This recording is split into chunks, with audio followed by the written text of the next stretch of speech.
The thing that comes to mind where I think it was really one of the first times that I kind of understood that people look at me different than how I feel was my first marriage.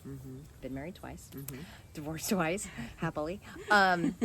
So the first time we were at rehearsal, and it was in a Catholic church, and I was very punk rock, you know, as was the man I was marrying, or the boy, we were young. So all of the groomsmen were punks, you know? And the priest came out, and he looked at everybody, and he said, "Which one of you can read?" And I was like, my first thought was just to laugh, because I was like, surely you jest. But no, he meant it. Like he was just, he wanted to make it clear that he did not like the looks of us. Wow. And it really bummed me out. I would say so. Yeah, and it made me feel judged, and like he was saying, well, who are your friends? Well, and also that's the beginning of your ceremony. Absolutely. I mean, how could you even... I'm sure, what were your thoughts during that entire ceremony? I kept thinking about it. I was just like, so that's all I remember from that, actually.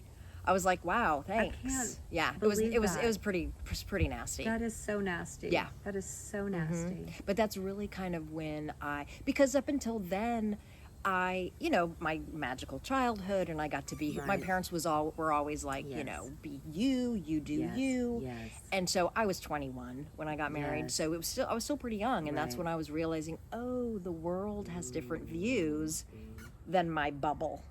Did it make you later adjust how you move through life, or did you change anything that you normally did? The only thing I do differently is like at work. Yeah. I struggle at work not bringing my authentic self. But other than that, I eventually was able to let that priest have his own view and know that came from a place that I'm not aware of. Right. Thank God. Yeah. Pardon the pun. And so, well, and that's the whole purpose of this project really is about these assumptions people have, right? About these stereotypes and how you walk into a situation with your history, and your history is 9 out of 10 times wrong. Well, what's so interesting is that what that man doesn't know is that if you run into someone who is in the punk culture, they're going to be the most helpful, kind, genuine people you will ever meet. Yeah. Hands down. Yeah.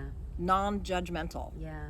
Yeah. And so then for us to be judged that way is just gross. Well, thank you for sharing that. That's very helpful for somebody listening to this, to hear that, number one, about maybe how they feel about themselves, how maybe they were in such, and also to hear from you say, hey, people in the punk culture are really kind people. Yeah. So next time somebody's maybe walking down a street and they see maybe 3, do you call them punks?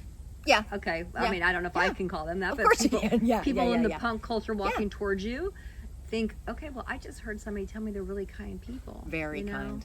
Yeah. So that was really very helpful hearing that. Thank you for sharing that. Sure.